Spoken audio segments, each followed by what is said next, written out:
ابا صالح التماس دعا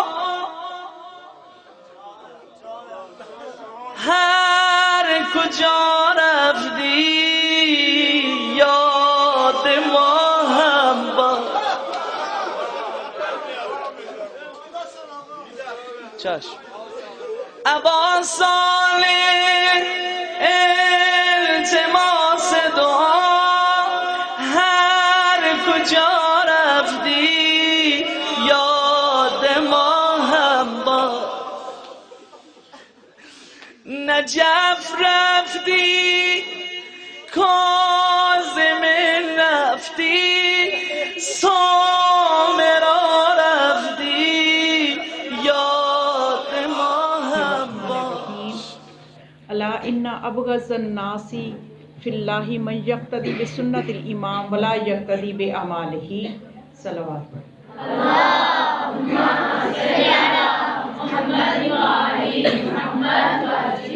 سب سے پہلے آپ سب پیاری پیاری بچیوں کو، خوبصورت بچیوں کو بہت زیادہ آج کے دن کی مبارک ہو.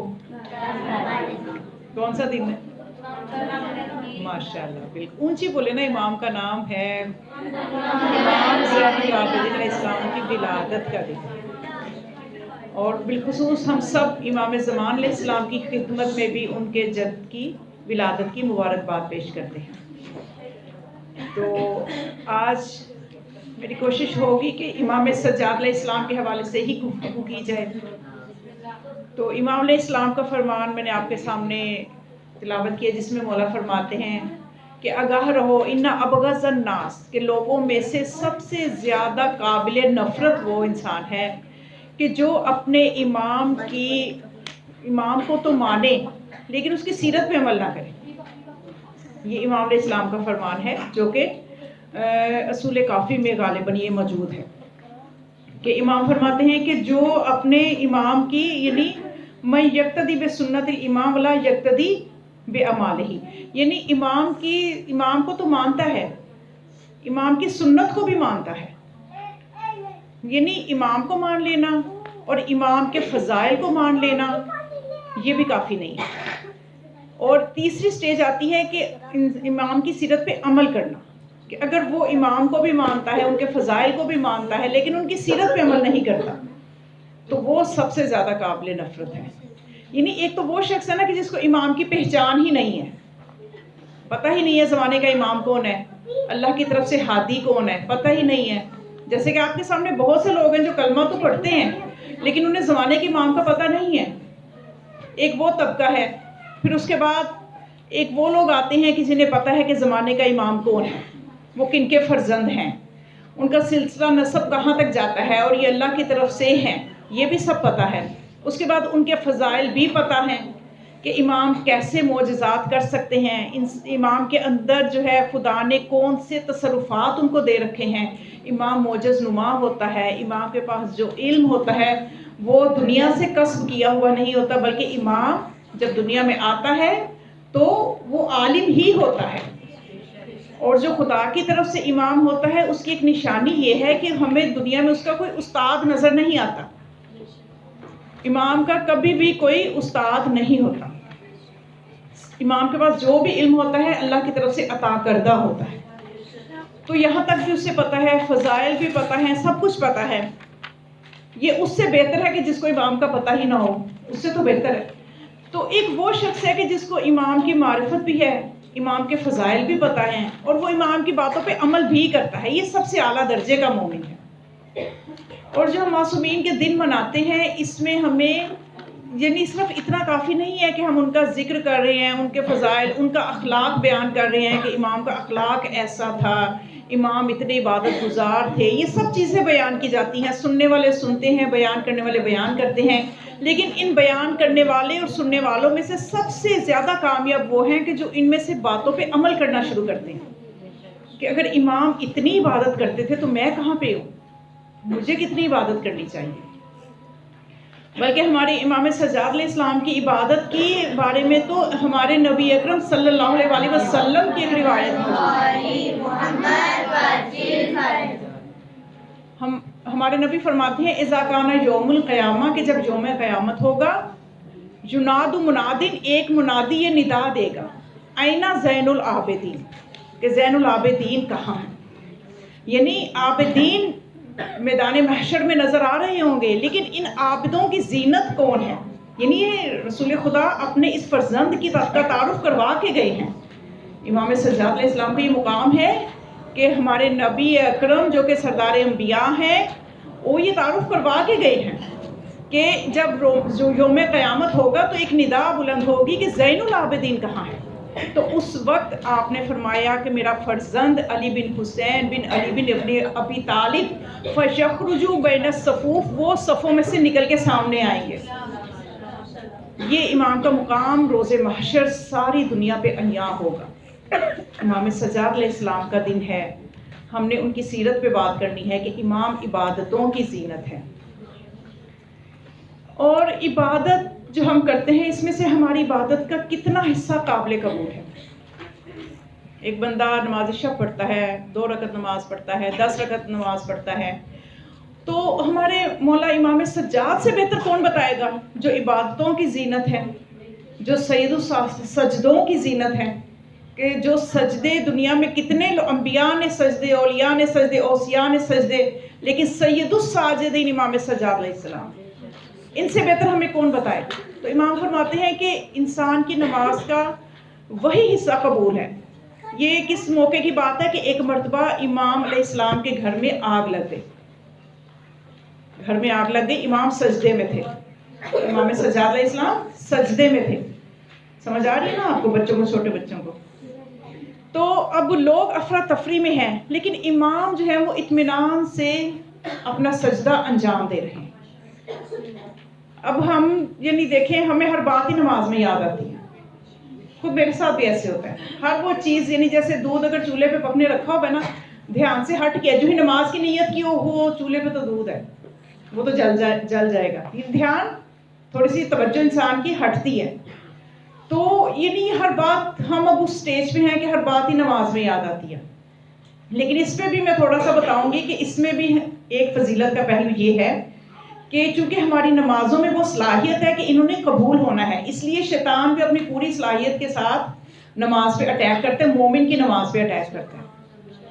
یہ اگر یعنی ہمیں ایک نشانی شیطان کے اٹیک سے یہ مل گئی کہ کم از کم ہماری نمازیں صلاحیت رکھتی ہیں قبولیت کی، تبھی تو شیطان کو مصیبت ہوتی ہے کہ یہ مومن نماز نہ پڑھے، باقی تو پڑھ لیتے ہیں، آپ نے دیکھا، کیونکہ شیطان اتنی ان پہ ورکنگ نہیں کرتا، اتنی رستوں پہ بھی نمازیں پڑھ رہے ہیں، آپ نے دیکھا کیسے کسی مثالیں قائم ہیں دوسرے مسلک سے جو تعلق رکھتے ہیں، چونکہ ولایت قبولیت کے لیے شرط ہے، جب ان کے اعمال میں ولایت نہیں ہے، ولایت کا نور نہیں ہے ان کے اعمال میں، تو شیطان اتنی ورکنگ پہ نہیں کرتا، انہیں پتہ جتنی مرضی پڑھ لیں، لیکن یہاں اسے قبولیت کا ڈر ہے، تو اس لیے وہ یہاں پہ کام زیادہ کرتا ہے کہ ہر چیز نماز میں یاد آتی ہے۔ تو امام علیہ السلام کے گھر میں آگ لگی ہوئی ہے، ہمارے یہاں اگر ہم سجدے میں ہوں یا نماز میں ہوں، تھوڑا سا بھی کوئی کھٹکھٹ ہو، کچھ ہو، ہمارا دھیان فوراً ادھر چلا جاتا ہے، لیکن امام کی کیفیت بتانا چاہتی ہوں کہ امام علیہ السلام کی کیا کیفیت ہے، کہ امام مسلسل سجدہ اسی خشوع و خضوع سے انجام دے رہے ہیں۔ تو پھر اس کے بعد جب آپ سجدے سے فارغ ہوئے تو پھر ایک شخص نے کہا، آگے بڑھ کے آپ کے گھر کے کسی فرد نے کہا کہ گھر میں آگ لگی تھی، اور یہ کیسے ممکن ہوا کہ آپ اطمینان سے سجدہ کر رہے ہیں؟ تو پھر امام نے فرمایا کہ یہ دنیا کی آگ نے میری توجہ اس آخرت کی آگ سے ہٹا نہیں سکی، میری توجہ اس نار کبریٰ کی طرف تھی، اس آگ کی طرف تھی جو آخرت کی آگ ہے۔ تو واقعی انسان جب اپنی اتنی نگاہ مومن کی جو ہے بلند ہو جائے کہ وہ اس دنیا کے مناظر، آخرت کے مناظر اس کے سامنے ہوں، تو دنیا کی مصیبتیں، دنیا کی چیزیں اس کو کچھ بھی نہیں کہتی۔ دعائے کمیل میں بھی ہے نا، مولا فرماتے ہیں کہ دنیا کی مصیبتیں تو بہت چھوٹی ہیں، میں تو ان پہ پریشان ہو جاتا ہوں، تو مجھے آخرت کی مصیبتوں سے اللہ بچا لینا، کہ جو بہت طویل ہے، وہاں کا آہ و بکا بہت طویل ہے۔ تو پھر امام نے فرمایا کہ جو آخرت کی آگ تھی اس نے مجھے اس آگ کی طرف متوجہ ہی نہیں ہونے دیا۔ ہمارے پیش نظر بھی یہ چیزیں ہوں تو ہماری عبادتوں میں بھی وہ چیزیں آ جائیں، تو اس لیے امام فرماتے ہیں کہ کسی بھی انسان کی، ابھی ساری جو گفتگو میں ہے امام سجاد علیہ السلام ہی کے ان کی روایات کے اقوال کی روشنی میں، ان کے نورانی فرامین کی روشنی میں کر رہی ہوں، کہ امام فرماتے ہیں کہ ہماری یہ جو نماز ہے اس کا صرف اتنا حصہ ہی قبول ہے جو حضور قلب کے ساتھ ہے، یعنی نماز کے جس حصے میں ہمارا پوری حضوری اللہ کے دربار میں اللہ کی طرف ہمارا پورا رجحان جب ہو جائے وہ والا حصہ قبول ہے، باقی یہ ساری نماز بس ادھر ادھر ہو جائے گی، اتنا حصہ قبول ہوگا جس میں حضور قلب پیدا کرنے میں ہم کامیاب ہو جائیں گے۔ تو وہ جو شخص تھا راوی، اس نے کہا مولا پھر تو ہم نقصان میں ہیں، ہمارا کیا بنے گا؟ ہماری نمازوں میں کہاں حضور قلب ہو پاتا ہے، شاید کبھی کسی حصے میں ہو پائے، یا شاید وہ بھی 1-2 رکعت نماز بھی بندہ حضور قلب کے ساتھ اگر پڑھ لینا وہ بخشش کے لیے کافی ہے، بہت زیادہ سجدوں کی ضرورت نہیں رہتی اگر ہم کوالٹی کی عبادت کریں، کوالٹی کی عبادت۔ سورہ ملک میں کیا فرماتے ہیں اللہ؟ تبارک الذی بیدہ الملک وہو علی کل شیء قدیر الذی خلق الموت والحیات لیبلوکم احسن عملا، کہ اللہ نے موت و حیات کو کس لیے خلق کیا؟ یہ پورا نظام، زندگی اور موت کا نظام یہ نا، انسان آتا ہے زندہ رہتا ہے مر جاتا ہے، پورا نظام اسی پہ چلتا ہے۔ تو یہ کس لیے بنایا ہے؟ تاکہ تمہیں آزمائے کہ تم میں سے احسن عمل کون کرتا ہے۔ احسن آپ کو پتہ ہے نا، آفرین، احسن جو ہے گڈ بیٹر بیسٹ، یعنی جو سب سے سپر ڈگری ہے اس کو احسن کہتے ہیں فارسی میں۔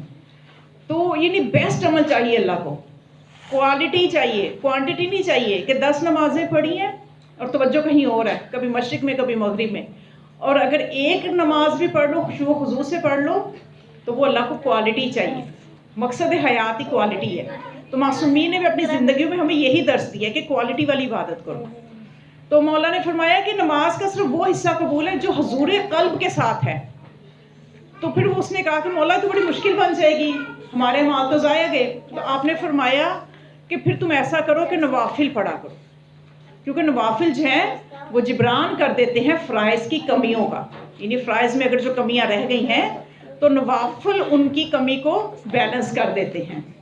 تو پھر یہ نوافل جو ہیں یہ ہمارے لیے کیا ہوئے؟ رحمت۔ تو اس لیے ہمیں چاہیے کہ ہم اپنی نمازوں کے ساتھ جو نوافل ہیں ان کو بھی ادا کریں، خاص طور پہ فجر کے نوافل تو میرے خیال ہر مومن پڑھ ہی لیتا ہے، کیونکہ وہ 2 رکعت ہی ہوتے ہیں۔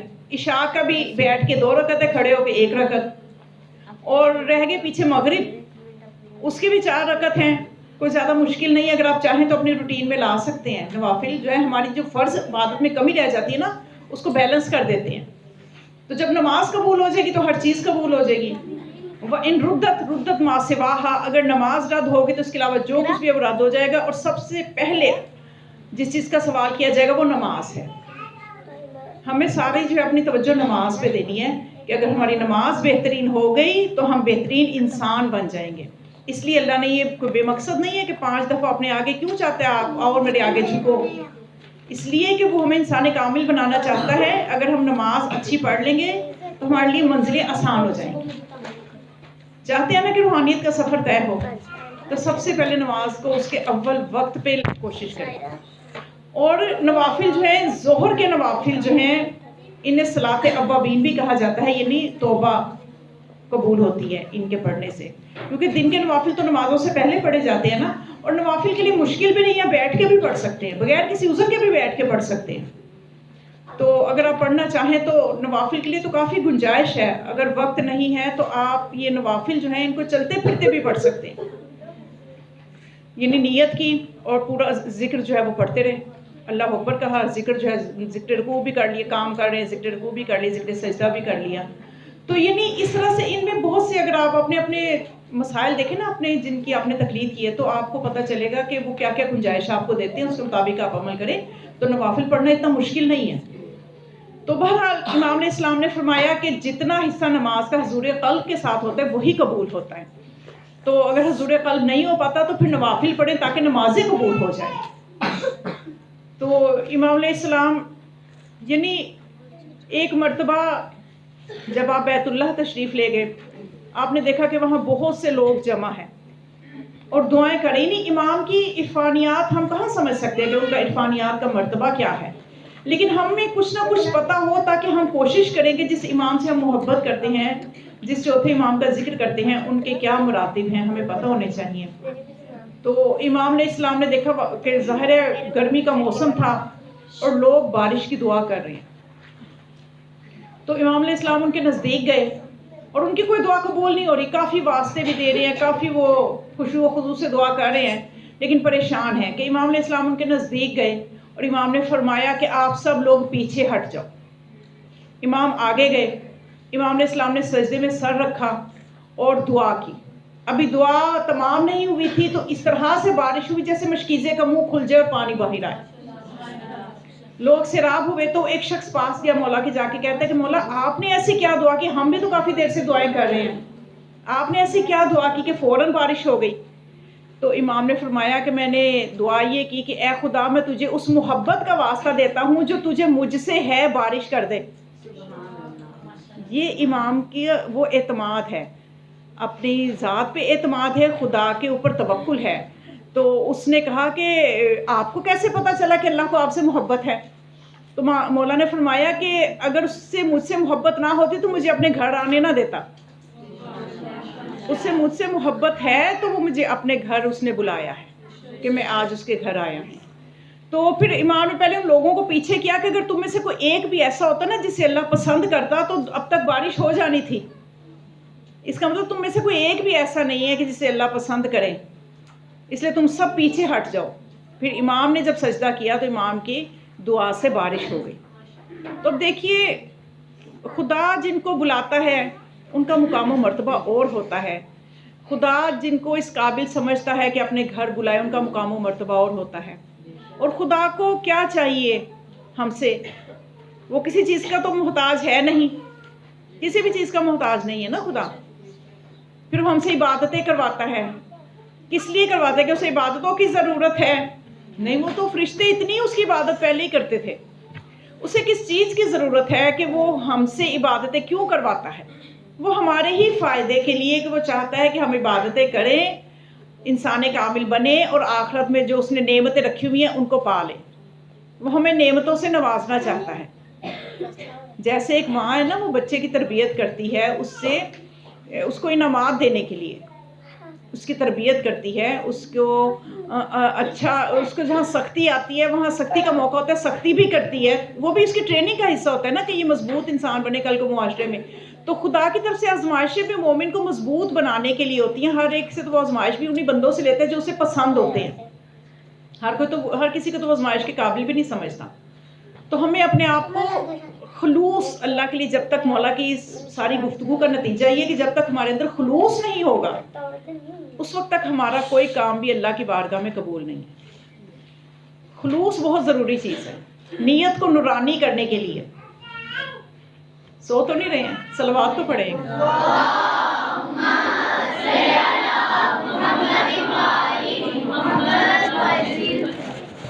خلوص جو ہے یہ بہت ضروری ہے۔ خلوص کیسے آتا ہے انسان کے اندر؟ کیسے ہم اپنے اندر یہ خلوص جیسی نعمت پیدا کریں؟ دیکھیے آپ اس وقت جس مقام پہ ہیں، آپ عام لوگ نہیں ہیں، ٹھیک ہے؟ آپ ہیں خاص، کیونکہ آپ کی سلیکشن ہوئی ہے، مولا نے اپنے گھر میں آپ کو جگہ دی ہے، آپ کو ایسی آب و ہوا، ایسا ماحول مل رہا ہے۔ اب اس کے نتیجے میں آپ نے کچھ ریٹرن بھی کرنا ہے، اس لیے آپ نے جو اپنی تربیت کرنی ہے، آپ نے اور ایک عام لوگوں میں فرق ہونا چاہیے۔ آپ کا اٹھنا بیٹھنا، آپ کا کردار، آپ کی گفتار، آپ کا اخلاق سب سے الگ ہونا چاہیے۔ پتہ چلے کہ یہ مولا کے گھر میں پلی بڑھی ہے، یہ مولا کے گھر سے آ رہی ہے، یہ کسی عام گھر سے نہیں آ رہی، یہ کسی کالج یونیورسٹی سے نہیں آ رہی۔ عموماً کالج یونیورسٹی تک ڈاکٹر تک لوگ بن جاتے ہیں، اخلاق کتنا برا ہوتا ہے ان کا۔ میں نے تو یہاں تک دیکھا ہے اپنی آنکھوں سے کہ بڑے پڑھے لکھے لوگ بھی ہوتے ہیں لیکن تزکیہ نفس سے ان کے دل و دماغ خالی ہوتے ہیں۔ تو آپ نے اپنے آپ کو پر اثر بنانا ہے۔ آپ کا جو مین مقصد ہے، یہاں 5 سال پڑھے، 4 سال پڑھے، جتنا بھی پڑھے، ایک چیز پہ آپ نے فوکس رکھنا ہے کہ آپ نے اپنے اندر خلوص لے کے آنا ہے، کیونکہ جب تک آپ کے اپنے اندر خلوص نہیں ہوگا آپ کے باہر جا کے تبلیغ کرنا بیکار ہے۔ جتنی مرضی آپ مجموعوں میں تقریریں کر لیں، جتنے مرضی عشرے پڑھ لیں، آپ اپنے مقصد حیات کو نہیں پا سکتی، نہ اپنی دنیا تو شاید بنا لیں گی کہ اتنے ہدیے مل جائیں، اتنے وہ کیا کہتے ہیں لفافے مل جائیں، ٹھیک ہے، لیکن آخرت اصل مقصد ہے، وہ نہیں بن سکے گی۔ وہ کب بنے گی؟ کہ جب خلوص ہوگا۔ الموعظۃ اذا خرجت فی القلب دخلت فی القلب، جب دل سے نصیحت نکلتی ہے تو دل میں اترتی ہے۔ وَإِذَا خَرَجَتْ بِاللِّسَانِ لَمْ يَتَجَاوَزْ إِلَّا الْأَذَانِ، اور جب وہ زبان سے نکلتی ہے تو بس وہ کانوں تک ہی رہتی ہے۔ یعنی اگر میں آپ کو بغیر خلوص کے میں کسی لالچ میں نصیحت کروں گی، وہ آپ کے کانوں تک رہے گی، وہ آپ کے دل میں نہیں جائے گی۔ اگر میں دل سے نصیحت کروں گی وہ آپ کے دل میں اترے گی، آپ کے عمل میں آئے گی۔ لیکن آپ کے عمل کرنے کے لیے ضروری ہے کہ جو نصیحت کر رہا ہے پہلے وہ اپنی بات میں وزن پیدا کرے، اور اس کی بات میں وزن تب پیدا ہوگا کہ جب اس نے کچھ محنت کی ہوگی، جب اس نے کچھ اللہ کی خاطر خالص ہو کے کام کیا ہوگا۔ وگرنہ بیکار ہے ممبروں پہ جانا اور جا کے 10 اشرے پڑھ لینا، جی میں نے اتنی مجلسیں اتنے اشرے پڑھ لیے، میں نے اتنا نام کما لیا، دنیا میں رہ جائے گا۔ اور دنیا کتنی ہے؟ چند روزہ، چند روزہ۔ حضرت نوح علیہ السلام کو 2500 سال زندگی ملی، اور جب جان کرنے کا وقت آیا اسرائیل نے پوچھا کہ کیسا لگا، کتنی لمبی زندگی گزاری، تو کہنے لگے ایسے جیسے دھوپ سے چھاؤں میں آیا ہوں، بس اتنا ہی۔ ان کی 2500 سال اور ہماری آج کل کی ایوریج ایج پاکستان میں کیا ہے؟ 60 سال۔ تو اتنے خوفناک حالات میں ہمیں تو یعنی پہلے زمانے کے لوگ جب سنا کرتے تھے کہ ایک زمانہ آئے گا لوگوں کی اتنی زندگیوں کو 60 سال 70 سال بڑی اتنی ہی ہوا کریں گی، تو لوگ کہتے تھے ہم تو سجدے میں گزار دیں، اتنی چھوٹی زندگیاں ہوا کریں گی، اور ہم تو سمجھتے شاید بڑی ابھی عمر پڑی ہے۔ اور پھر جو چیز اللہ نے ہمارے سر پہ مسلط کی ہوئی ہے، سبحان اللہ، اس کا ہمیں وقت ہی نہیں بتایا کہ وہ کب آنی ہے۔ نہ وہ بچہ دیکھتی ہے، نہ جوان نہ بوڑھا، کیا پتہ کسی جوان پہ آ جائے، کیا پتہ کسی بوڑھے پہ آئے۔ اب یہ کوئی جوان انتظار کرتے رہے کہ ہم بوڑھے ہوں گے تو مریں گے، ایسا تو نہیں ہے، ہم اپنی آنکھوں سے کئی جوانوں کو جاتا دیکھ رہے ہیں۔ پھر ہمیں کس چیز نے بے خوف کر دیا؟ سوچا کریں کہ یہ جو ایک تلوار ہمارے سر پہ لٹک رہی ہے موت کی صورت میں اللہ نے ہر بندے کے سر پہ لٹکائی ہوئی ہے، جب ہم اس کو تھوڑا سا فیل کریں تو یہ تو ہمیں ہلنے بھی نہ دے، ذرا بھی گناہ نہ کرنے دے۔ اگر ہم صرف اس ایک چیز پہ ہی سوچ لیں، زیادہ نہ سوچیں بھی دوزخ کی آگ کو، برزخ کو، کسی چیز کو نہ سوچیں، تو جو پہلی آپ کی ملاقات ہماری اسرائیل سے ہونی ہے اسی کو بس سوچ لیں۔ وہ ایک تلوار سب کے سر پہ ہے، کوئی نہیں کہہ سکتا جی میرے ساتھ تو نہیں ہونا، اور کوئی نہیں کہہ سکتا جی میرے تو بھی اتنے سال، کوئی پتہ نہیں ہے، اللہ نے نظام ہی ایسا بنایا ہے۔ اور یہ ایک چیز ہی ہماری تربیت کے لیے کافی ہونی چاہیے۔ مجھے نہیں سمجھ آتی کہ اس ایک حقیقت کو آنکھوں سے دیکھتے ہوئے بھی، تسلیم کرتے ہوئے بھی ہم کیسے گناہ کر لیتے ہیں، ہم کیسے غیبتیں کر لیتے ہیں، ہم کیسے جھوٹ بول لیتے ہیں، ہم کیسے بدزبانیاں کر لیتے ہیں، ہم ایسے ایک دوسرے کا دل توڑنے والی باتیں کیسے کر لیتے ہیں۔ پھر وہی بات ہے نا کہ ہم سوئے ہوئے ہیں، بھئی آپ نے تو جگانا ہے، آپ ہی سو جاؤ گے تو باقیوں کا کیا ہوگا؟ آپ یہاں اس لیے آئے ہو کہ ہم نے جگانا ہے، جب آپ ہی سو جائیں گے پھر ہمیں تو ڈبل حساب دینا پڑے گا نا، کہ ہم تو ہماری مسئولیت زیادہ ہے، مسئولیت زیادہ یہاں پہ آ کے ہو گئی ہے نا، یہاں نہ آتے تو مسئولیت کم ہے۔ اب یہاں آ گئے ہیں، یہاں کا رزق کھا لیا ہے امام کے ساتھ، ہم نے یہ کہہ دیا کہ مولا ہم آپ کے گھر میں پڑھنے آئے ہیں، سیکھنے آئے ہیں، معاشرے کی اصلاح کے لیے آئے ہیں، تو مولا سے ہماری یہ سمجھے کہ ہماری میٹنگ ہو گئی، بات چیت ہو گئی، معاہدہ ہو گیا، اب آپ پھنس گئے ہیں، اب مسئولیت زیادہ ہے، اب بیدار ہونا ہے، بیدار ہونا ہے اور بیدار کرنا ہے معاشرے کو۔ جب موعظہ آپ کے دل سے نکلے گا تو دل میں اترے گا، وگرنہ کوئی فائدہ نہیں ہے۔ تو اس کے لیے خالص ہونے کی ضرورت ہے۔ اب یہ خلوص یہ لفظ آپ کتابوں میں بھی پڑھتے ہوں گے، ممکن ہے بہت دروس میں بھی سنتے ہوں گے، لیکن ہمیں اس کی گہرائی کا پتہ نہیں ہے، خالص ہونے کا مطلب کیا ہے۔ وہ روایت آپ نے سنی ہوگی نا کہ جو بندہ اپنے آپ کو اللہ کے لیے خالص کر لیتا ہے اس کی زبان سے حکمت کے چشمے جاری ہو جاتے ہیں۔ اور کتنے دن کے لیے؟ 40 دن کے لیے کوئی پریکٹس کر لے۔ 40 کی عدد کی بہت شریعت میں اکثر وظیفے آپ دیکھیں 40 دنوں کے ہوتے ہیں، 40 دن کی بہت اہمیت ہے۔ اور آپ جب بھی کوئی کام شروع کریں وہ شیطان آپ کو 40 دن پورے نہیں کرنے دے گا، بہت روڑے اٹکائے گا، بڑی مشکلات، بڑی سستیاں، کہ 40 دن اسے پتہ ہے 40 دن اگر اس نے یہ وظیفہ کر لی اس کے اندر حکمت کے چشمے اس کی زبان سے جاری ہو جائے گے۔ تو اس لیے آپ نے بھی اس کے مقابلے کے لیے اپنے آپ کو تیار رکھنا ہے، بہادر بن کے میدان میں اترنا ہے۔ کوئی بھی ریاضت کرنی ہے 40 دن کی تو آپ نے ایک دفعہ آپ نے ہمت کے ساتھ اس میں قدم رکھنا ہے، درمیان میں نہ چھوڑیں۔ اسی طرح ایک شخص تھا، اسے عرفانیات کا شوق ہوا کہ میں نے بھی عرفانیات کی منزلیں طے کرنی ہے، اپنی روحانیت کو بڑھانا ہے۔ تو اس نے ایک وظیفہ کیا 40 دن، کوئی بھی ذکر تھا یا جو بھی تھا، اس نے وہ چلا سمجھے وہ کاٹا اس نے، لیکن اس نے دیکھا اس میں کوئی تبدیلی نہیں آئی، کیونکہ وہ چاہتا تھا کہ میں بھی جو کرامات آ جاتی ہیں وظائف کرنے سے میرے اندر بھی آئیں، میری زبان سے بھی حکمت کے چشمے جاری ہوں۔ تو اس نے بڑے دھیان سے احتیاط سے اس پورے وظیفے پہ عمل کیا۔ 40 دن عمل کرنے کے بعد اس میں کچھ بھی تبدیلی نہیں آئی۔ پریشان ہو گیا کہ کیا وجہ، کیا میرے فقہی احکام میں کوئی مسئلہ تھا، ایسا تو نہیں کہ میرا وضو غلط تھا۔ اس پہ غور کیا، وہ صحیح مسائل تھے۔ پھر اس نے کہا ایسا تو نہیں ہے کہ میرے مطلب کوئی اور ایسی کمی رہ گئی ہو کہ طہارت کے مسائل میں، یا میں نے کوئی کمی بیشی پڑھنے میں کی ہو۔ اس نے اپنا ہر طرح سے جائزہ لیا، یا ہو سکتا ہے میں نے ان 40 دنوں میں کسی کی دل آزاری کی ہو۔ اس نے پورا اچھی طرح سوچا، وہ بھی نہیں کی۔ اس نے سوچا شاید میں نے کوئی غیبت کر دی ہو، یعنی اپنی تزکیہ نفس کے لیے کچھ ایسی چیز کر دی ہو کہ جو اس کے خلاف ہو۔ کچھ بھی نہیں سامنے آیا، پریشان ہو گیا۔ پھر گیا ایک عارف کے پاس۔ ظاہر ہے کہ جس طرح جسمانی بیماریوں کے ڈاکٹر ہیں، روحانی بیماریوں کے بھی ڈاکٹر ہیں۔ ڈاکٹر کے پاس، روحانی طبیب کے پاس گیا اور جا کے اپنا پورا مسئلہ بتایا کہ مجھے تو نہیں لگتا کہ میری زبان سے کوئی حکمت کے کلمے جاری ہو رہے ہیں، میں نے پوری محنت سے 40 دن گزارے ہیں۔ انہوں نے جب اس کی پوری بات سنی، تو یہ بات آپ کے سننے والی ہے، اس کو آپ نے پلے باندھ لینا ہے۔ اس نے جب پوری بات سنی تو اس نے کہا کہ یہ جو 40 دن تم مشقت کرتے رہے، یہ تم حکمت کے چشمے جاری کرنے کے لیے کرتے رہے۔ اگر تم یہ اللہ کے لیے کرتے تو پھر تمہیں سب کچھ ملتا۔ تم نے اللہ کے لیے نہیں کیے۔ تو اللہ، یہ خلوص کا ایک میں نے آپ کو صرف اس کو ایک طرف دکھائی ہے کہ ہم خلوص سے تو عمل کر رہے ہوتے ہیں، لیکن اس خلوص کی، اس نیت میں بھی کچھ کمزوریاں ہوتی ہیں۔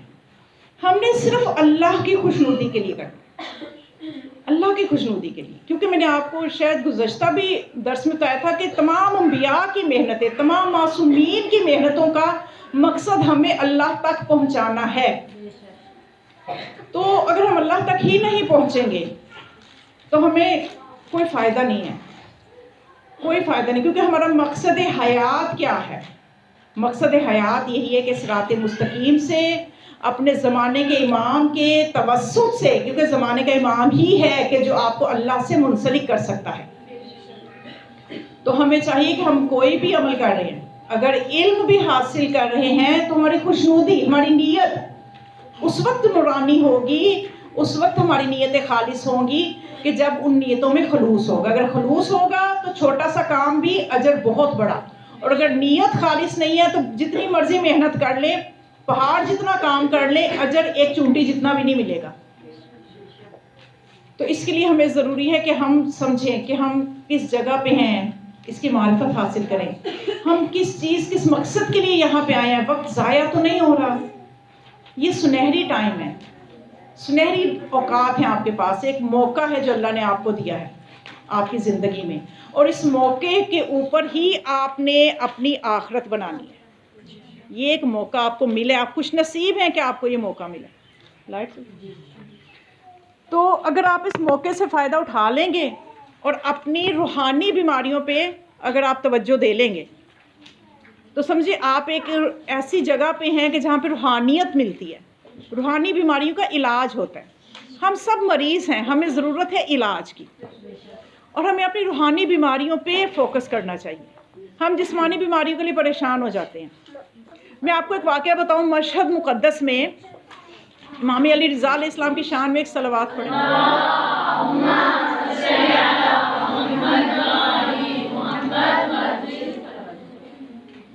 وہاں بروجرد سے ایک عالم آئے ہوئے تھے۔ بروجرد ایک علاقہ ہے وہاں ایران میں، وہاں سے ایک عالم آئے ہوئے تھے جن کے اوپر سکتہ ہو گیا تھا، ایک زمانہ تھا کہ ان پہ سکتہ ہو گیا تھا، تو ان کی بینائی چلی گئی آنکھوں کی۔ یہ واقعہ جو ہے یہ سید حسن ابتہی کی کتاب میں موجود ہے۔ تو نابینا ہو گئے دونوں آنکھوں سے، تو انہی کے آنر میں ہی وہاں پہ ایک دعوت رکھی گئی تھی جس میں مختلف علماء کو بلایا تھا، تمام علماء کو اس میں بلایا گیا تھا۔ تو اس کے بعد یہ ہوا کہ جب وہاں پہ دعوت کا اہتمام ہوا تو وہ جو بروجرد سے جو عالم آئے ہوئے تھے مشہد مقدس میں، وہ بھی وہاں پہ موجود تھے، اور انہی کے آنر میں رکھی تھی وہ دعوت۔ اور وہ کیا تھے؟ نابینا تھے. میں دیکھنا چاہ رہی، سن بھی رہے ہیں کہ وہ سو رہے ہیں. اچھا، تو اب ہوا یہ کہ وہاں علماء کو بھی بلایا ہوا تھا. تو علماء نے وہاں جب اکٹھے ہوئے تو انہوں نے امام علی رضا علیہ السلام کے معجزات بیان کرنا شروع کیے.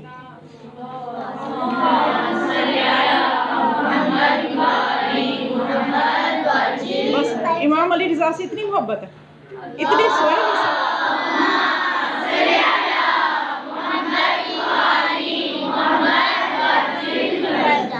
امام کے لیے صلوات نہیں صحیح پڑھ سکتے تو کام کیا کریں گے آپ؟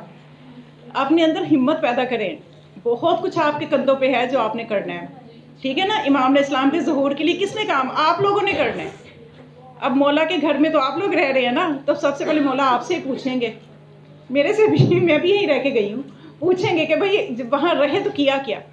تو اس لیے اب آپ کو زیادہ دلیر ہونے کی ضرورت ہے، تو ایکٹیو ہونے کی ضرورت ہے، اور اپنے آپ کو آمادہ کرنے کی ضرورت ہے کہ ہم نے اپنے امام کے لیے کرنا ہے، اور دوسروں کو بھی ہم نے جو ہے امام علیہ السلام کے حوالے سے آمادہ کرنا ہے، ان کے ظہور کے لیے مل کے تیاریاں کرنی ہیں.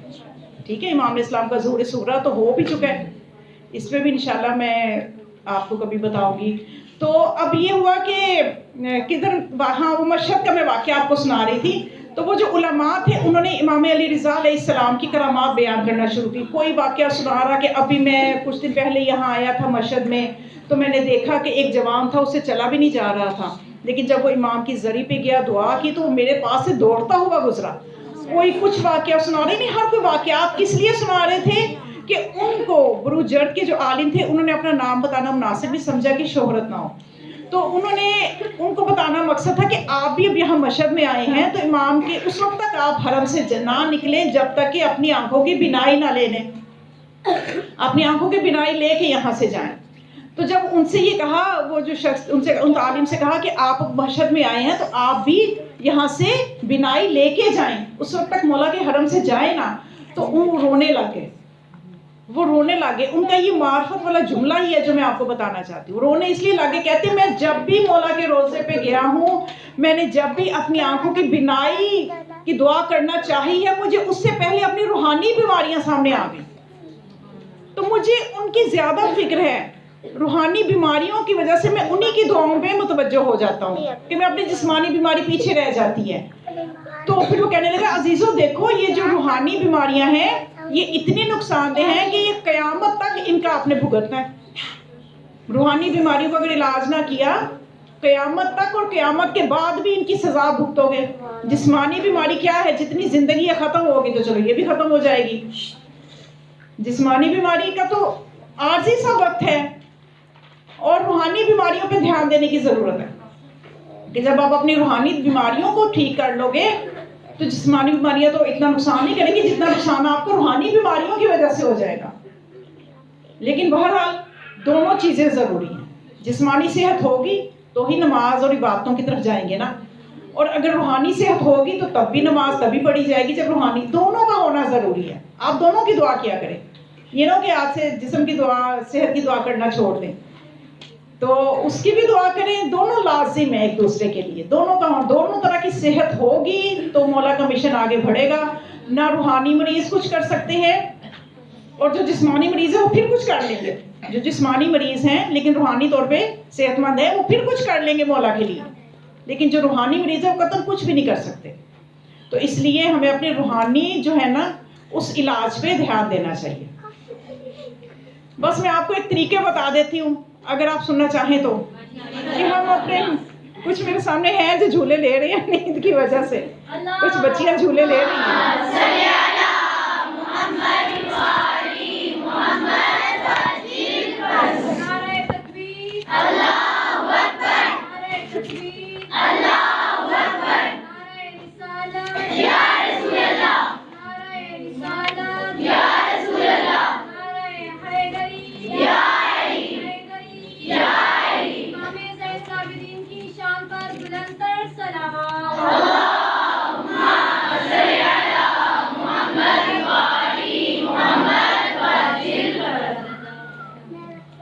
اچھا 4 چیزیں ہیں، اگر آپ ان کو اپنا لیں تو یہ مشکل بھی نہیں ہے اور آپ کو اس میں بہت کچھ ملے گا.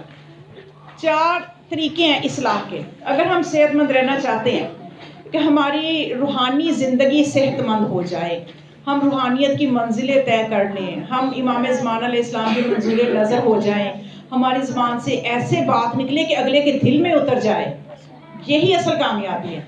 اور وہ 4 طریقے ہیں, ان کو آپ بس اپنی زندگی میں لے آئیں.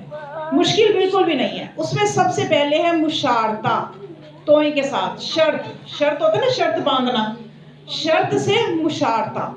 مشارطہ کیا کریں. مشارطہ کیا ہے کہ اپنے نفس کے ساتھ شرط لگائیں کہ آج تو میں پورے دن میں کوئی جھوٹ نہیں بولوں گی. کوئی ایک چیز لے لیں, یہ نہیں میں کہتی کہ ہر روز آپ 4-5 چیزیں مشکل ہو جائیں. آپ ایک شرط لگا لیں اپنے نفس کے ساتھ, یا جو چیز آپ دیکھتی ہیں کہ میرے میں زیادہ ہے, کہ مجھے 2 لوگ اکٹھے ہوئے تو مجھے تھوڑی سی باتیں کرنے کی, غیبت کرنے کی عادت ہے, میری زبان سلپ ہو جاتی ہے, یا جھوٹ بولنے کی عادت ہے, یا کوئی, ہر ایک کو اپنی برائیاں پتہ ہوتی ہیں. میرے اندر کون سی برائی ہے دوسروں کی نسبت مجھے زیادہ پتہ ہے, اور میری نسبت میرے اللہ کو زیادہ پتہ ہے, میرے امام کو پتہ ہے. ٹھیک ہے, یعنی زمانے کا امام ہماری ہر برائی, ہر نیکی, ہر چیز, یہ میری زبان سے جتنے لفظ نکل رہے ہیں نا, یہ میرے زبان سے بعد میں نکل رہے ہیں. مولا پہلے جانتے ہیں میری زبان سے کیا نکل رہا ہے. آپ کے کانوں تک بعد میں پہنچ رہے ہیں, مولا کے کانوں تک پہلے پہنچ رہے ہیں. یہ ہم شیعوں کا عقیدہ ہے. علامہ تقی بہجت ہے نا, ان سے ایک مرتبہ ایک شخص نے کہا کہ آپ جو ہر وقت کہتے ہیں کہ مولا سے باتیں کیا کرو, مولا سے باتیں کیا کرو, تو کیا مولا ہماری باتیں سنتے بھی ہیں؟ تو پتہ ہے وہ بہت بڑے عارف تقی بہجت, انہوں نے فرمایا کہ یہ جو تو نے میرے سے بات کی نا, یہ تیرا سوال تجھ سے پہلے مولا نے سنا, میرے کانوں سے پہلے مولا نے سنا, اور جب میں نے تمہیں جواب دیا نا, یہ تم نے بعد میں سنا, مولا نے پہلے سنا. تو جب اتنا دیکھیں, میں کہتی ہوں کہ پتہ نہیں انسان کیوں اتنا اپنے آپ کو کیوں نقصان کرتا ہے اتنا. ایک ذرا سا بھی پتہ چل جائے نا کہ یہاں پہ CCTV کیمرہ لگا ہوا ہے, اور وہ دیکھ رہے ہیں, مولانا صاحب دیکھ رہے ہیں وہاں پہ بیٹھ کے, تو تب آپ کو یہاں پہ بٹھائیں تو آپ بڑے اچھے طریقے سے اسٹڈی بھی کر رہی ہیں, سب کچھ کر رہی ہیں. اگر وہ کیمرے کے اوپر جا کے کوئی بچی کپڑا ڈال دے کہ اب وہ نہیں دیکھ رہے, تو پھر دیکھیں منظر کیا ہوگا. یعنی اس کیمرے کا یا مولانا صاحب کی جو ہے دیکھنے کا ہمیں فکر ہے. اور جو خدا قرآن میں کہہ رہا ہے, قُلِ اعْمَلُوا فَسَيَرَى اللَّهُ عَمَلَكُمْ اللَّهُ وَرَسُولُهُ وَالْمُؤْمِنُونَ, کہ اے لوگوں تم عمل کرتے جاؤ, تمہارے اعمال کو خدا, رسول اور مومنین دیکھ رہے ہیں. مومنین سے مراد ہر زمانے کا امام ہے. تو جب خدا کہہ رہے کہ میں تمہارے عمل کو دیکھ رہا ہوں, نبی دیکھ رہا ہے, ہر زمانے کا امام دیکھ رہا ہے, تو وہ ہمیں پتہ ہی نہیں ہے, فکر ہی نہیں ہے. ہمیں صرف وہ کیمرے کی فکر ہے کہ وہ نہ دیکھ لیں. تو یہ ہم نے خود اپنے لیے جو ہے نا آسانیاں کر سکتے ہیں. ہم اب اس چیز کو ہی دیکھیں کہ ہمارے امام ہماری ہر بات کو سنتے ہیں. آپ یہاں پہ پڑھتی ہیں, آپ اپنے ٹیچرز کو کیا جواب دیتی ہیں, کس لہجے میں فرینڈز ایک دوسرے سے آپ بات کرتی ہیں, کس نیت سے بات کرتی ہیں. یہ جو کیمرے ہیں یہ تو ظاہر ہی دیکھیں گے نا, جو اللہ نے امام زمان علیہ السلام کی صورت میں ہمارے اوپر جو جس ہستی کو رکھا ہے, وہ ہمارے باطن کو بھی دیکھ رہا ہے. پھر اس کے باوجود ہم ایسی بات کر دیں جس سے اگلے کا دل ٹوٹے. اس کے باوجود نہ ہم چھوٹوں سے اگر پیار نہ کریں, بڑوں کی عزت نہ کریں. دیکھیں, عزت کرنے کے لیے ضروری نہیں ہوتا کہ اگلا قابل عزت بھی ہو. یہ اچھے لوگوں کی باتیں نہیں ہیں کہ وہ کون سا کوئی اتنی قابل عزت ہے کہ میں اس کی عزت کروں. آپ نے دیکھنا, جو آپ سے بڑا ہے آپ نے عزت کرنی ہے, جو چھوٹا ہے اس کو پیار کرنا ہے. اب چھوٹا پیار کے قابل ہے یا نہیں, آپ نے کرنا ہے. بڑا عزت کے قابل ہے یا نہیں, آپ نے کرنی ہے, کیونکہ آپ نے اپنا جواب دینا ہے, وہ اپنا دے گا.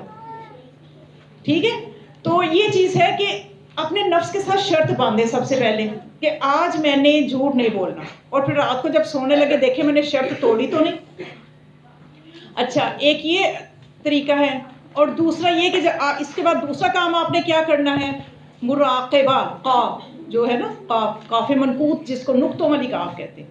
مراقبہ کا مطلب کہ اپنی نگرانی پہ پھر کرنی ہے. ایک تو آپ نے سپورٹ کی شرط باندھ دی کہ آج میں نے جھوٹ نہیں بولنا, اوپر سے آپ نے اپنی نگرانی کرنی ہے. جب بھی بولنے لگے اپنی زبان کو روک لینا ہے کہ میں نے آج نفس کو ہرانا ہے. یہ نفس روزانہ مجھے ہراتا ہے نا, آج میں نے اس کو ہرانا ہے.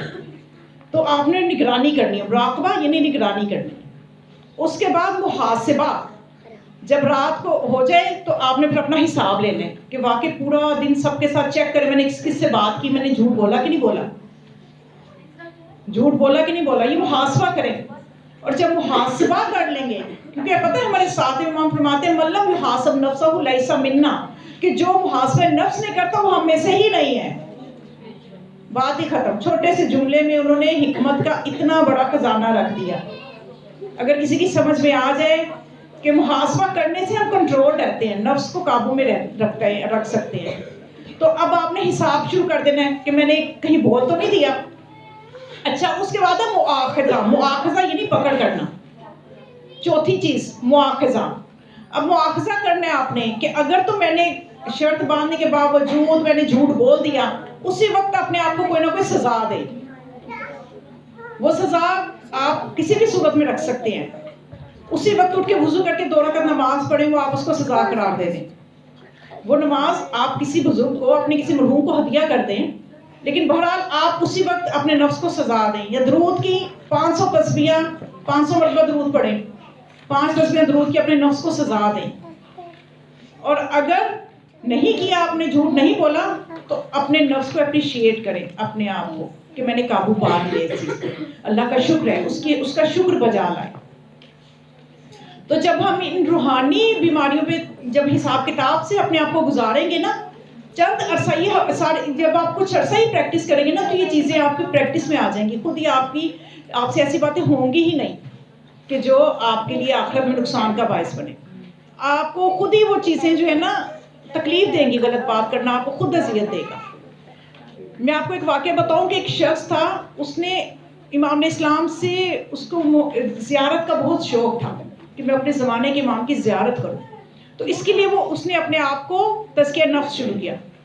تزکیہ نفس جو ہے نا, یہ ایک ایسا لفظ ہے جو آپ لوگ ہی سمجھ سکتے ہو. باہر آپ کسی سے یہ بات کریں گے نا تزکیہ نفس کی, تو ان کے اوپر سے گزر جائے گی کہ یہ کیا تزکیہ نفس, یہ کیا چیز ہے. ان کو نہیں سمجھ آئیں گی یہ چیزیں, کیونکہ یہ آپ لوگ جس ماحول میں رہتے ہو, آپ کو یہ چیزیں آپ کے اندر ہونی چاہیے, تو پھر یہ دوسروں میں منتقل ہوں گی. تو وہ شخص جو وہ تھا نا, اس شخص نے یہ اپنے وظائف پڑھتا اپنی بہت زیادہ اس نے محاسبہ اپنا شروع کر دیا.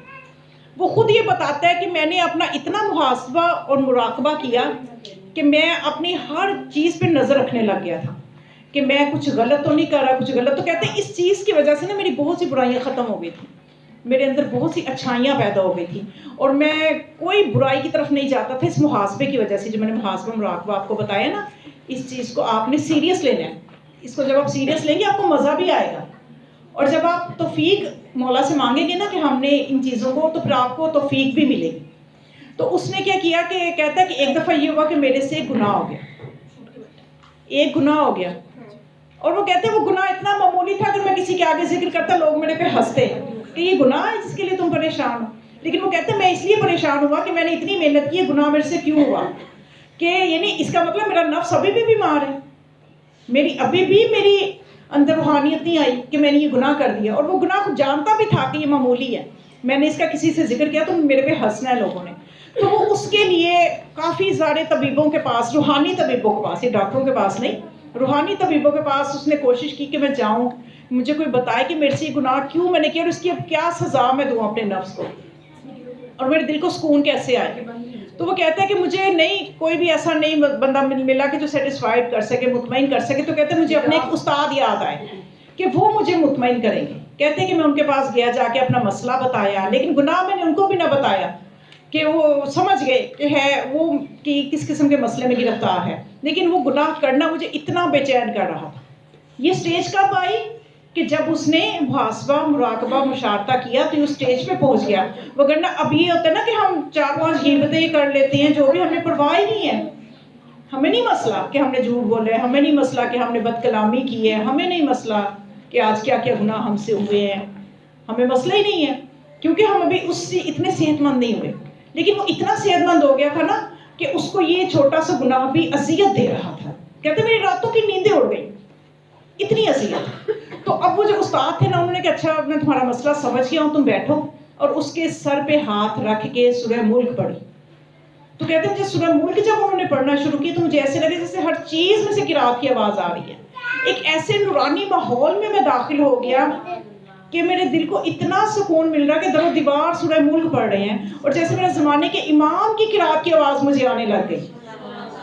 تو وہ کہتے ہیں کہ اس کے بعد نا انہوں نے کہا کہ جب سورہ ملک ختم ہوئی تو کہنے لگے اور پڑھوں کہ کافی ہے. تو میں نے کہا کہ مجھے دل کو سکون مل گیا ہے. پھر کہتے ہیں کہ میں نے 40 دن تک سورہ ملک پڑھی اسی نیت کے ساتھ کہ مجھے دل کو سکون مل جائے اور یہ جس اذیت میں مبتلا ہو گیا اس سے میں نکل آؤں. تو کہتے ہیں کہ پھر اس کے بعد یعنی اتنا مجھے سکون ملا 40 دن کا میں نے وظیفہ کیا سورہ ملک پڑھی. اور اس کے بعد کہتے ہیں کہ ایک اور شخص تھا میرا دوست تھا وہ بھی امام علیہ السلام سے ملاقات کے لیے کوشش کر رہا تھا. تو اس نے بھی ایک دفعہ پھر جب منزلیں بھی طے کر رہا تھا کہ اس کے اوپر کچھ ایسا ہوا کہ اس کا دایاں پہلو جو تھا وہ اپاہج ہو گیا. تو ایک دفعہ اس نے مجھے فون پہ بتایا کہ میں اس بیماری میں مبتلا ہو گیا ہوں, آپ میرے لیے دعا کریں. تو کہتے ہیں کہ میں بھی دعا کرتا رہا. تو ایک مرتبہ وہ کسی دور علاقے کا رہنے والا تھا تو اس نے فون کر کے بتایا کہ اب مجھے وہ بیماری ٹھیک ہو گئی ہے اور ٹھیک اس طرح سے ہوئی ہے کہ عالم خواب میں نے امام زمان علیہ السلام کو دیکھا ہے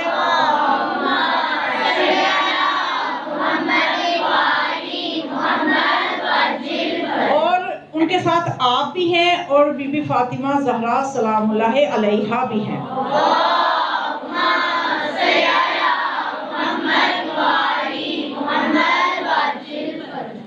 تو وہ مجھے یہ کہہ رہے ہیں یعنی جناب سیدہ اپنے بیٹے مہدی کو ہدایات دے کے چلی جاتی ہیں اور وہ جو امام زمان علیہ السلام ہے وہ مجھ سے فرماتے ہیں کہ وہ آپ ان کے ساتھ ہیں اور آپ کو یہ کہتے ہیں کہ آپ نے اس شخص کو وہ تمام اصول بتا دیے ہیں کہ تزکیہ نفس کیسے حاصل کرنا ہے, وہ تمام سبق پڑھا دیے ہیں. تو آپ آگے سے کہتے ہو کہ ہاں میں نے اس کو ساری چیزیں سمجھا دی ہیں کہ واجبات کو بجا لانا ہے, محرمات سے بچنا ہے, مستحبات کو بجا لانا ہے اور کس طرح سے اپنے نفس کو پاکیزہ کرنا ہے. یہ سب میرے سبق اس کو بتا دیے ہیں.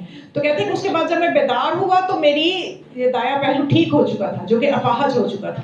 مولا کی خواب میں آنے کی برکت سے وہ ٹھیک ہو چکا تھا. یعنی وہ مقصد یہ بتانے کا کہ وہ بندہ جو کہ روحانی کی منزلی جو اپنی چھوٹی سی روحانی بیماری کو لے کے اتنا پریشان تھا تو دیکھیے اس کے مرتبے کتنے بلند ہے مولا کی نظر میں, امام علیہ السلام کی نظر میں اس کا مقام کتنا بلند ہے. تو ہم بھی اگر ان چیزوں کو اپنی زندگی میں لائیں, اپنا محاسبہ نفس کریں تو یہ چیزیں جو ہیں ہمیں یعنی اپنے نفس کو سزا بھی دیں.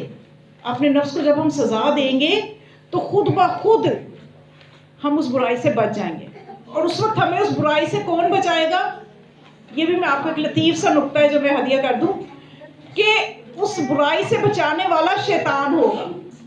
آپ کہیں گے شیطان تو برائی پہ اکساتا ہے. میں آپ کو ایک واقعہ بتاتی ہوں. شیخ الجبیر جو ہے یہ بتاتا ہے, اپنا واقعہ بتاتا ہے کہ اس کا ایک دوست تھا اور اس کو عادت تھی کہ وہ نہ محرم عورتوں پہ نگاہ کرتا تھا. یعنی جیسے ہوتا ہے نا ہمارے معاشرے میں تو اتنی بات نہیں ہے کہ جو سمجھانے کی بھی ضرورت ہو, بلا وجہ چوک پہ گلی پہ کھڑے ہو کے بس ادھر ادھر دیکھ رہے ہوتے ہیں کچھ لوگ, ان کو یعنی ان کی عادت میں یہ چیز شامل ہوتی ہے نہ محرم عورتوں پہ نگاہ اٹھا کے دیکھنا. تو اب یہ جو تھا بندہ اس کا کام بھی ایسی جگہ پہ تھا کہ جہاں پہ عورتوں کا سامان بکتا تھا, وہاں پہ خواتین کی چیزیں بکتی تھی, اس دکان پہ اس کا کام تھا, وہاں پہ یہ ملازم تھا. تو جب یہ وہاں پہ ملازمت کر رہا تھا تو اتنے میں کیا ہوتا تھا کہ اس کے تو کئی موقع مل جاتے تھے اس طرح کے گناہ کے اور اس کی عادت بھی تھی نامحرم عورتوں کو دیکھنا. تو یہ کہتے ہیں کہ میں نے اسے ایک مرتبہ کہا کہ اے میرے دوست بتا تو یہ کام سے منع کیوں نہیں ہوتا, اس حرکت سے باز کیوں نہیں آتا. وہ کہنے لگا کہ میری عادت ہے, میرے سے نہیں چھوٹ رہی. تو اس نے کہا کہ اگر میں تجھے ایک نسخہ بتاؤں اس پہ عمل کرو گے تو یہ عادت چھوٹ جائے گی. اس نے کہا وہ کیا نسخہ ہے. اس نے کہا نسخہ یہ ہے کہ تم ابھی اس میں کوئی وظیفہ نہیں کرنا, اس میں کوئی لمبی چوڑی نمازیں نہیں پڑھنی, کوئی قرآن نہیں پڑھنا, کچھ نہیں. اس میں صرف تم نے یہ کرنا ہے کہ تم جب بھی کسی نامحرم عورت پہ کو دیکھو تو تم پہلے یہ نیت کر کے رکھو کہ میں نے جتنی دفعہ نامحرم عورت کو دیکھا میں وضو کر کے 2 رکعت نماز پڑھوں گا. تو یہ کر کے دیکھو. تو اس نے کہا کہ تو بڑا مشکل ہے کہ دن میں کئی دفعہ میرے سے یہ گناہ ہو جاتے ہیں, میں کہاں اتنی نمازیں پڑھوں گا. تو اس نے کہا تمہیں جنت میں جانا ہے کہ جہنم میں. کہنے لگا جنت میں. تو کہتے پھر یہ کرنا پڑے گا. تو وہ کہتا ہے کہ میں ہفتے بعد اس کو ملا تو میں نے کہا کیسا رہا. اس نے کہا کہ میں شروع میں تو نگاہ اٹھتی تھی, پھر اتنی نمازیں مجھے گھر جا کے پڑھنا پڑتی تھی کہ بعض اوقات 10 رکعت نماز میرے پہ ہو جاتی تھی.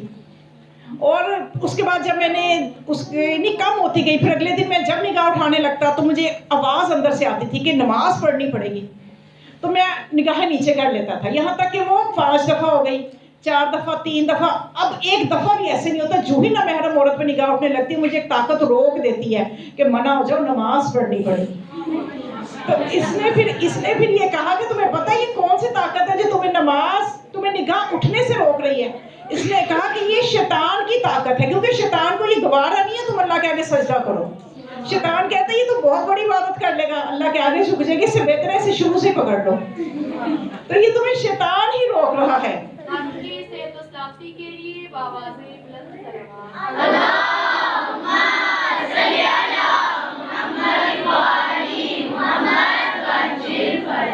بہت شکریہ، جزاک اللہ. تو وہ یہ شیطان ہی ہے. اب دیکھیں آج ہم بھی اگر اپنے آپ سے نیت کر لیں کہ اگر میں نے غیبت کی تو میں نے 2 رکعت نماز پڑھنی، تو یہ شیطان جو آپ کو غیبت سے روک دے گا کہ نہیں بھئی یہ تو نماز پڑھ لے گی، اس سے بہتر ہے اس کو غیبت ہی نہ کرنے دو.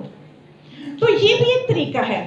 یعنی جب آپ اس میدان میں قدم رکھیں گے نا، اس میدان میں کہ ہم نے اپنا ایک دستور عمل بنانا ہے. دیکھیے خاص طور پہ جو ماہ شعبان ہے اس میں تو ہمارے پاس زیادہ موقع ہے.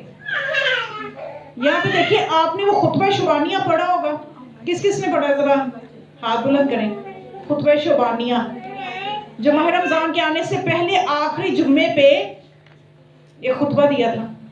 ہاں جی، اس میں آپ دیکھیں نا، اگر آپ اس کو غور سے پڑھیں اس خطبے میں میں صرف اندر سے ایک پوائنٹ آپ کو اس کا بتا رہی ہوں، باقی یہ سارا خطبہ کو پڑھنے والا ہے. لیکن جس چیز نے میری توجہ لی وہ یہ تھی کہ اس خطبے میں ہے کہ اس مہینے میں کی بہت سی فضیلت اس میں بتائی ہوئی ہے. یعنی ہمارے نبی اکرم صلی اللہ علیہ وسلم نے بہت فضائل ماہ شعبان کے بتائے ہیں، لیکن اس میں یہ پوائنٹ بھی بتایا کہ اس مہینے میں ہوتا کیا ہے. اس مہینے میں شیطانوں کو زیادہ چھوٹ ملتی ہے. ماہ رمضان میں کیا ہوتا ہے؟ شیطان جکڑ لیے جاتے ہیں، لیکن اس مہینے میں شیطان پھیل جاتے ہیں. ہے نا عجیب بات. یعنی اس مہینے میں خطبے میں آپ بتاتے ہیں کہ وہ مہینے آپ فرماتے ہیں کہ اس میں شیطان ہر کونوں میں ہر جگہ پہ پھیل جاتے ہیں، اپنا جو سمجھتے کہ نیٹ ورک وسیع کر لیتے ہیں لوگوں کو برائیوں پہ اکسانے کے لیے. اور ماہ رمضان میں شیطان کو اللہ جکڑ لیتے ہیں. اب حالانکہ دیکھیے شیطان کے ساتھ اللہ کا وعدہ کیا ہے. شیطان نے تو کہا تھا نا کہ مجھے بھی موقع دے، مہلت دے، کس چیز کی کہ میں تیرے بندوں کو بہکاؤں. تو یہ اللہ کی طرف سے دی ہوئی مہلت ہے. لیکن ماہ مبارک کی برکت کی وجہ سے 1 ماہ کے لیے اللہ وہ مہلت سلب کر لیتا ہے تاکہ اس کے بندوں کو اپنی وہ جو پورا 11 مہینے شیطان کے جال میں پھنسے رہے ہیں یا اس کی باتوں میں آتے نہیں ہیں، جو گناہ انہوں نے 11 مہینے میں کمائے ہیں، یہ اس 1 مہینے میں ان کو ختم کر لیں، ان کا جبران کر لیں، ان کو ختم کرنے ایک موقع دیتے ہیں اللہ ہمیں. تو اس سے پہلے ماہ شعبان میں شیطان کو بڑی زیادہ طاقت اور صلاحیت دیتے ہیں کہ جاؤ جگہ جگہ پہ. وہ شیطان اس وقت ماہ شعبان میں اپنے پاؤں پھیلا لیتا ہے.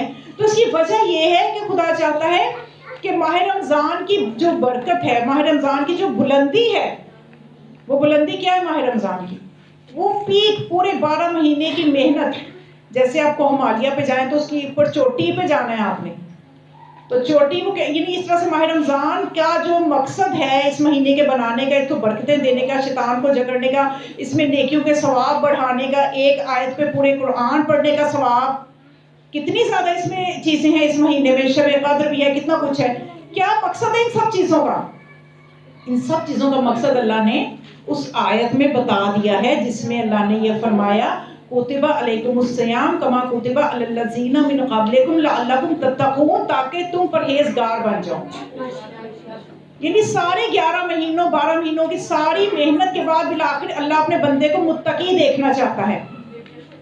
اور متقی بننے کے لیے ہمیں اس نے یہ پہلے جو رجب شعبان کے مہینے، اس میں ہمیں وہ جتنا دیکھیے میں آپ کو شیطان کیوں شعبان کے مہینے میں ہر جگہ کیوں اپنا نیٹ ورک وسیع کر رہا ہے، کیوں اللہ نے اس کو شعبان میں کیوں نہیں جکڑا؟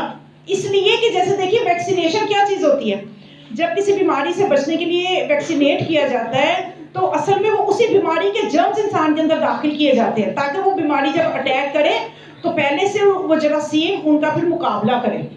اصل میں اسی بیماری کے جرمز کو ویکسینیٹ انسان کے بدن میں داخل کرتے ہیں تاکہ انسان کے اندر اینٹی باڈیز بن جائیں، اور جب اگر اس کو کہیں سے کوئی جرمز لگ جائے تو اینٹی باڈیز پہلے سے موجود ہوں گے تو وہ ان کا مقابلہ کر لیں گے، بیماری سے انسان کو نقصان نہیں ہوگا. یہی ہوتی ہے نا. اسی طرح سے خدا نے شیطان کو زیادہ یہ صلاحیت اس مہینے میں مل گئی تاکہ ہم مزید ایکٹیو ہو کے اس کا مقابلہ کر کے اگلے مہینے میں سست نہ ہو جائیں, ہم ایکٹیو ہو جائیں اور اس مہینے کی برکتوں کو ضائع نہ کر دیں. ایسا نہ ہو ماہ رمضان اور ہم سو کے ٹائم گزار دیں اور جی کیا روایت پیش کر دیں, اس مہینے میں سونا بھی عبادت ہے. سارا دن میں قرآن بھی نہ کھولے, سوئے نہیں, بس روزہ رکھا, سحری کی, سو کے اٹھ کے 4 رکعت نماز ظہرین, 4 رکعت وہ پڑھی, عصر کی نماز پڑھی, لو جی سونا. میں تو یہ والی عبادت زیادہ پسند کرتی ہوں, یہ بھی تو عبادت ہے. تو یہ چیز ہے کہ اس چیز سے ہمیں بچنے کے لیے ماہ شعبان میں ایکٹیو کرنے کے لیے ہمارے لیے زیادہ سختی کر دی کہ ہم اس مہینے میں ہر وہ عمل جو ماہ رمضان میں کئی گنا اجر و ثواب جس کا ہونا ہے وہ اس مہینے میں بھی رکھ دیا تاکہ ہماری ایک پریکٹس ہو جائے اور ہم اس بلندی کو پا لیں جو کہ تقویٰ ہے.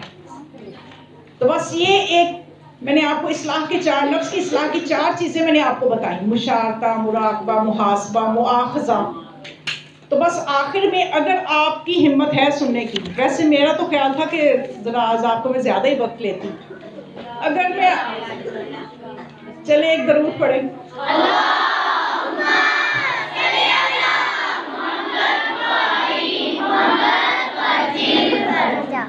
اب بس میں آپ کو ایک چیز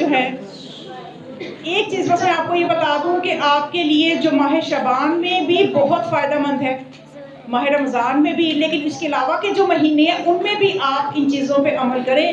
تو یہ ایک وہ دستور العمل ہے, ایک دستور العمل ہے جو ہمیں امام زمان علیہ السلام نے دیا ہے کہ اگر آپ اس کو اپنی زندگی میں لے آئیں گے تو ہمارے لیے آسانیاں ہو جائیں گی, ہمارے لیے جو اپنی منزل ہے انسان کامل بننا آسان ہو جائے گا. وہ چیزیں کس طرح سے ہم تک پہنچی امام کے ذریعے سے, امام زمان علیہ السلام سے ہم تک کیسے پہنچی کہ ایک سید زادہ تھا, عالم بھی تھا, باعمل تھا, متقی تھا. تو وہ بتاتے ہیں کہ ایک مرتبہ میں زیارت کے لیے سامرا گیا. سامرا کا پتہ نہیں کون کون سے امام ہیں وہاں, ہمارے 10ویں اور 11ویں امام. اور وہ سامرا جو ہے وہ کیا ہے, امام زمان علیہ السلام کا گھر ہے, کیونکہ امام تو حیات ہے نا, تو وہ وہیں سرداب بھی وہیں پہ ہے جہاں سے امام غیبت میں گئے تھے, تو وہ امام زمان علیہ السلام کا گھر بھی ہے. تو سامرا نے جب یہ دونوں معصوموں کی زیارت کی اس سید زادے نے, جو کہ عالم بھی تھے, باعمل عالم تھے, تو زیارت کر کے تو امام ہادی کے بیٹے ہیں سید محمد علیہ السلام, ان کا روزہ جو کہ سامرا میں ان دونوں اماموں کے روزوں سے کو 8 فرسخ, یہ کافی سارے کلومیٹر بن جاتے ہیں, کافی لمبا سفر ہے. تو وہ یہ زیارت کے لیے چلے کہ میں سید محمد کی زیارت بھی کر لوں جو کہ امام زادے ہیں. آپ کو پتہ نا ایران عراق میں امام زادوں کی بھی بہت سی ہیں وہاں پہ زیارتیں. تو یہ سید محمد کے روزے کی طرف چلنے لگے تو گرمی کا موسم تھا, سفر بہت طویل تھا, تو یہ راستہ بھول گئے, ادھر ادھر گلیوں میں ادھر ادھر پھرتے رہے صحراؤں میں. ایک وقت آیا کہ بے ہوش ہو گئے, پیاس کی شدت سے پانی بھی نہیں مل رہا تھا, گرمی کی شدت چل چل کے تھک گئے, راستہ گم ہو گئے, بے ہوش ہو گئے. تو کہتے ہیں کہ مجھے ہوش آیا تو مجھے لگا کہ میرا سر کسی کی گود میں ہے, کسی کے زانوں پہ میرا سر ہے. تو کہتے ہیں کہ میں دیکھا تو ایک بہت ہی پر نور جوان ہے جس کے زانوں پہ میرا سر ہے, اور اس جوان نے مجھ سے یہ کہا, اے سید زادے تو, اور یہ پانی مجھے پیش کیا. وہ مجھے پانی پلا رہے ہیں, ان کے زانوں پہ میرا سر ہے, مجھے پانی پلا رہے ہیں, اور انتہائی شیریں, انتہائی ٹھنڈا پانی ہے کہ میں نے ایسا پانی کبھی پیا نہیں. تو کہتے ہیں اس کے بعد جب میں نے پانی پیا تو انہوں نے مجھے ایک دسترخوان وہاں پہ بچھایا, کچھ روٹی پیش کی, وہ میں نے کھائی. اس کے بعد مجھے کہتے ہیں اے سید زادے گرمی کی تپش کو بجھانے کے لیے اس نہر سے نہا لو. تو میں نے کہا کہ یہاں پہ نہر کہاں؟ تو انہوں نے کہا ادھر دیکھو, ان کے پہلو پہ نہر جاری تھی. یہ امام کا تصرف ہے. تو کہتے ہیں کہ میں نے اس نہر سے غسل کیا اور میرے جسم میں تازگی آ گئی. تو پھر کہنے لگے کہ کہاں کا ارادہ ہے؟ تو میں نے جب بتایا تو کہنے لگے وہ تو ہے سید محمد کا مزار. تو کہتے ہیں میں دیکھا تو مزار کے گنبد نظر آ رہے تھے, میں بالکل نزدیک تھا. تو اس کے بعد کہتے ہیں کہ جب میں وہاں پہ بالکل نزدیک ہی مزار کے, یعنی طی الارض سمجھ لے کے ہو گیا نا کہ زمینیں ان کے لیے سمٹ گئی. تو وہ کہتے ہیں کہ کچھ دیر کے بعد میں دیکھا تو وہ نورانی شخصیت وہاں پہ نہیں تھی. تو کہتے ہیں کہ ابھی جب انہوں نے مجھے کہا نا کہ آپ اکٹھے زیارت کرتے ہیں تو میں سمجھ گیا یہ ہو نہ ہو یہ میرے وقت کے امام ہیں، کہ یہ میرا نام بھی جانتے ہیں. یعنی ہر ایک کو جب امام کی زیارت اگر کسی کو ہوتی ہے تو ہر ایک کو اس کی معرفت کے حساب سے ہوتی ہے. کئیوں کو تو بالکل واقعہ ہو جانے کے بعد ہوش آتی ہے، اس کی عقل سے پردہ ہٹتا ہے. کئیوں کو واقعہ کے دوران ہی پتہ چل جاتا ہے. کسی کو خواب میں ہوتی ہے، کسی کو امام کی خوشبو بس محسوس ہوتی ہے، کسی کو ان کا نور نظر آتا ہے. یعنی جتنی کسی کی معرفت ہوتی ہے اتنی زیارت اس حساب سے. تو کہتے ہیں کہ میں نے محسوس کر لیا کہ یہ ہو نہ ہو یہ ہمارے زمانے کے امام ہیں. تو کہتے ہیں پھر جب ہم نے زیارت کی امام ہادی علیہ السلام کے بیٹے کی تو اس کے بعد میں سمجھ گیا کہ ہمارے زمانے کے امام ہیں. تو کہتے ہیں کہ میں نے پھر بھی پوچھ بھی لیا کہ آپ کون ہیں. تو انہوں نے اپنا تعارف کروا دیا کہ میں تمہارے زمانے کا امام صاحب الزمان ہوں. صلوات پڑھے امام علیہ السلام.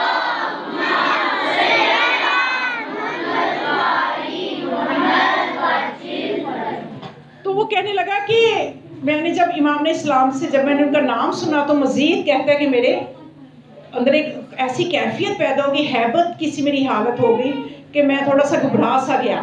تو پھر امام علیہ السلام نے ایک دستور مجھے دیا کہ یہ دستور العمل ہے، اس کو تم پکڑ لو.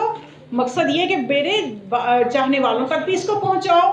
میرا پیغام ہے کہ اپنی زندگی کو اگر وہ کامیاب بنانا چاہتے ہیں تو وہ اس دستور العمل پہ عمل کریں. دیکھیں دستور العمل جو ہوتا ہے نا، عمل کرنے کا ایک ٹائم ٹیبل، یہ آپ جتنے بھی فقہا کی زندگیاں پڑھیں، آپ مجتہدین کی زندگیاں پڑھیں، آپ جتنے بھی عظیم لوگ گزرے ان کے حالات زندگی پڑھیں تو ان میں ایک ٹائم ٹیبل نظر آئے گا آپ کو کہ اس ٹائم ٹیبل پہ وہ عمل کرتے تھے تو وہاں تک پہنچے.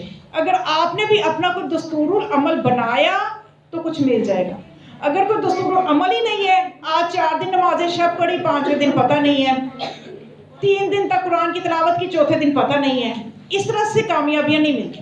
آپ کو ایک ٹائم ٹیبل بنانا ہے اور اس پہ سختی سے عمل کرنا ہے تو انشاءاللہ آپ مستقبل کی عظیم شخصیات ہوں گی.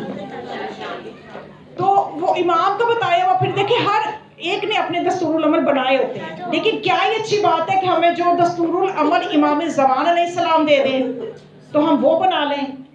تو ہمیں ادھر ادھر جانے کی ضرورت ہی نہیں ہے، زیادہ چیزوں میں الجھنے کی ضرورت ہی نہیں ہے. آپ بس ان چیزوں کو پکڑ لیں. اور یہ کل 8 چیزیں ہیں، بس ان 8 چیزوں کو پکڑ لیں. اور وہ جو اصلاح کے 4 طریقے ہیں ان کے اندر ابھی آپ اس کو لا سکتے ہیں کہ آج میں نے ان پہ عمل کیا یا نہیں کیا. نفس کے ساتھ شرط باندھیں کہ آج میں نے اس پہ عمل کرنا ہے.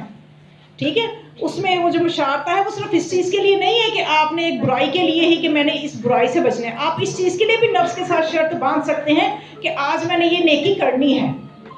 اس چیز کے لیے بھی شرط باندھ سکتے ہیں. تو جو دستور العمل امام زمان علیہ السلام نے دیا ہے اس میں امام نے 8 چیزیں بتائیں کہ اے شخص تو سن لے، اس کو اپنا دستور عمل بنا لے. ان میں سے پہلی چیز یہ تلاوت قرآن. تلاوت قرآن کریں، چاہے 1 جز، چاہے 1 سپارہ، چاہے آدھا سپارہ، لیکن روٹین سے آپ نے تلاوت قرآن کرنی ہے. پھر امام نے فرمایا کہ جو لوگ اس چیز کے قائل ہیں کہ قرآن میں تحریف ہو چکی ہے ان پہ اللہ کی لعنت ہے. یعنی اس قرآن میں کوئی تحریف نہیں ہوئی اور آپ نے تلاوت قرآن. دوسری چیز امام نے یہ بتائی کہ آپ نے تلاوت قرآن کے بعد میت کے ساتھ کفن میں، یعنی آخرت کی کامیابی کے لیے میت کے ساتھ کفن میں 12 اماموں کے نام ضرور رکھا کریں. 12 اماموں کے نام ضرور میت کے ساتھ لکھ کے دفن کریں. تیسری چیز یہ بتائی کہ والدین کے ساتھ نیکی کرو، اگر زندہ ہیں تب بھی، اگر دنیا سے چلے گئے ہیں ان کے لیے نیک اعمال کر کے تو ان کے لیے نیکی کرو. اپنے والدین کے لیے، یعنی یہ چیزیں دیکھیں، ہمیں نہیں پتا کہ ان کے پیچھے کتنی بڑی مصلحت ہوگی کہ جو امام دستور العمل دے رہے ہیں. ہمیں اس پہ غور کرنے کی ضرورت ہے اور عمل کرنے کی ضرورت ہے کہ ایک تو والدین کے ساتھ نیکی کرنی ہے اور آئمہ کی زیارات، آئمہ کے روزوں کی زیارات اور ان کی اولاد کی بھی. ہوتا یہ کہ انسان جب زیارات پہ زیادہ جاتا ہے نا، مطلب 2-4 دفعہ چلے گئے تو پھر یہ ہوتا ہے کہ انسان صرف مین زیارتیں کرتے ہیں، اطراف کی زیارتیں چھوڑو جی کوئی بات نہیں، وہ تو امام زادہ ہی ہیں. نہیں، لیکن امام نے توجہ دلائی ہے کہ جو ان کی اولاد کے بھی روزے ہیں، امام زادوں کی بھی زیارتوں پہ آپ، جیسے میں کہا نہیں سید محمد کی زیارت پہ جا رہے تھے، یہ جو عالم ہے جن کے ساتھ یہ واقعہ ہوا جو دستور العمل دے رہے ہیں، یہ امام ہادی علیہ السلام کے بیٹے سید محمد کے روزے پہ جا رہے تھے. تو امام زادوں کی زیارتیں بھی کرو.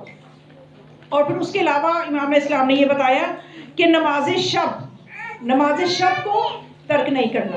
امام نے فرمایا کہ وہ شخص جو ہے وہ ہم تک پہنچ ہی نہیں سکتا کہ جو جب تک نماز شب کا پابند نہ ہو. یعنی وہ شخص ہمارا ہے ہی نہیں ہے صحیح معنوں میں کہ جو نماز شب کبھی پڑھے اور کبھی نہ پڑھے. یعنی پڑھنی ہے تو روٹین کے ساتھ پڑھنی ہے, اس کو باقاعدگی سے پڑھنا ہے. نماز شب کے بغیر کسی کو بھی بلند مرتبہ نہیں ملا. آپ کسی عالم کی زندگی دیکھ لیں, کسی باعمل انسان کی زندگی دیکھ لیں, تو نماز شب کے بغیر اس کو وہ مرتبہ ہر کسی ملا. نماز شب سب کی زندگیوں میں ہے. اچھا, ایک نماز شب کی امام اسلام نے تاکید کی. اس کے علاوہ پھر فرمایا کہ احترام سادات جو کہ ہمارے اندر مفقود ہو چکا ہے. سادات کا احترام اتنا نہیں رہا. یعنی ہم اس لیے احترام نہیں کرتے کہ وہ کون سا اتنا ہی کو نیک ہے کہ میں اس کا احترام کروں, سید ہے تو ہوگی اپنے گھر, یوں کہہ دیتے ہیں. حتیٰ کہ ذریت علویہ کا بھی احترام کرنے کا امام نے حکم دیا. یہ عموماً آپ کو یہ چیز نہیں ملے گی, سادات کے احترام تک بات ختم ہو جاتی ہے, نہیں. لیکن امام نے ذریت علویہ کون ہے کہ جو مولا علی علیہ السلام کی, جیسے جناب عباس, یہ مولا علی علیہ السلام کے فرزند ہیں. لیکن سادات کون ہے کہ جو علی و فاطمہ کی اولاد ہیں. تو جو ذریت علویہ ہے ان کا بھی احترام کرنے کو کہا ہے کہ یہ نعمتیں ہیں. ذریت علویہ میں سے ہونا, سادات میں سے ہونا, یہ اللہ کی نعمتیں ہیں اور ان پہ شکر ادا کرنا چاہیے. اور اس کے علاوہ پھر امام نے فرمایا کہ تسبیح زہرا سلام اللہ علیہا اور زیارت